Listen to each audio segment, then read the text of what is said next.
ladies and gentlemen, we are live for, of course, breaking news during a taping of the next week's episode of Monday Night Raw. Kairi Sane was going against Nia Jax again, probably in a tag match involving probably Shayna Baszler. She sustained a cut on her head over an incident involving the steel steps, probably some kind of chuck there, like from a head scissors or something. It was noticed around ringside. Luckily enough, future news aside, Kairi Sane is doing perfectly fine. Nia Jax needs to stay away from Kairi Sane. How many times has she hurt her now? It's been 2 times. And we're getting tweets all around most of the comments. Hasn't she hurt others as well? Yes, like 7 people since she returned. And many other news involving her recent injuries. Do I think this? And I've warned people, and people think I have a personal hatred for Nia Jax. I have personal hatreds for pieces of shit that don't know what they're doing wrong, even though they're being harmful to not even an employee, a fellow wrestler, and a person in general. Knowing her, she should know her strength and all the crap she does. So I'm shocked that mistakes like this doesn't make her, feel like she should be being a bit safer. I don't care if it looks safe. At least look like, a woman a Japanese woman who still looks like a teenager, looks fine. And it's ironic enough that they're wrestling in the performance center, but yet she's injuring people still to this day. It's 2 injuries. One time, like 3 weeks ago, I think Kairi Sane sustained some kind of freaking turnbuckle power bomb to the bottom turnbuckle, and it kept her out of action for at least over a week. Luckily, she was okay for that. And now here she is getting a cut on her freaking head. And guess what? Kairi Sane still continued the match. What in the world is going in the head of Nia Jax? What's really giving her this mentality to be so reckless? And most of the so-called stans or simps all over the internet are being like, she's a queen. Don't you feel bad for her for that car crash? Don't you think like a plus size model should have a bit more respect here in the WWE? In that instance, I don't give a shit. She shouldn't be doing stuff like this, and she doesn't have the gall to be, apologize.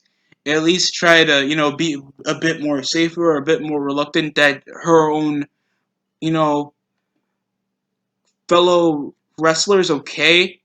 And seeing all this crap, it just makes me understand. I have nothing personal against Nia Jax in the slightest. I don't go for that petty shit. But other than that, she shouldn't be doing stuff like that. And people should know damn well this is a bad reputation. And either way, many other wrestlers will call her up on that. I already see fans doing this before. And this is not only in the wrestling sense. I don't know why she's even getting pushed for women's title matches, even though she injured literally not a Kairi Sane like 2 weeks prior before Money in the Bank. And now we're 2 weeks until Backlash. And then here she comes with already a head injury.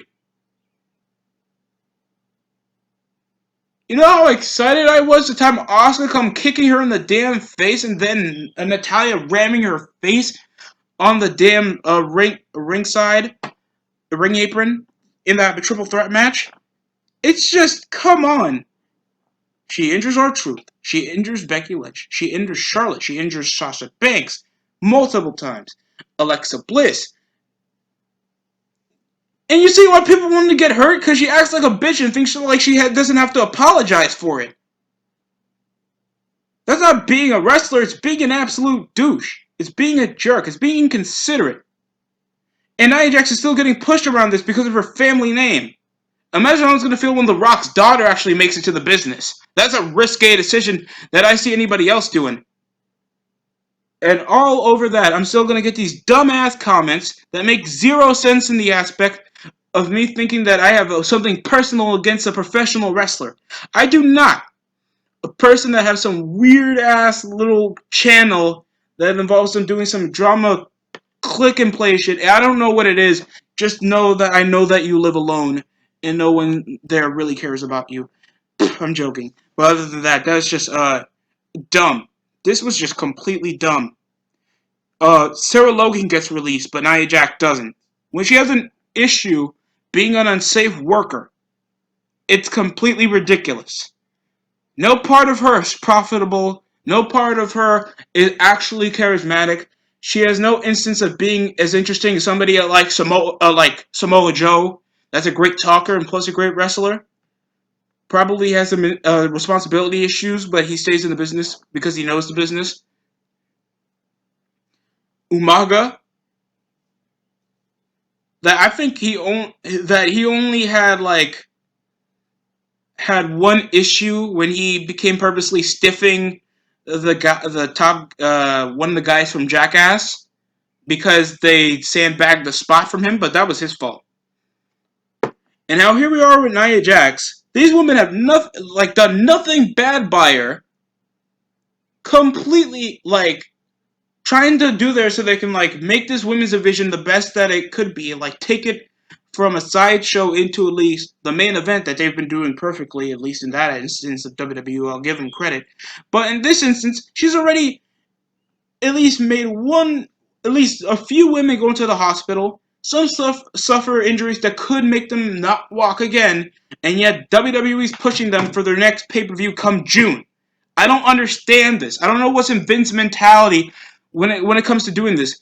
There's no likability factor. No one cares about Nia Jackson. They're still playing her up as the dominant heel. And the dominant heel factor is that she purposely injures people, not that she actually makes an intimidating frame as a women's wrestler. No one gives a shit about Nia Jax, except probably Vince or JBL, depending if he likes plus size women next to buff women. But that's besides the point.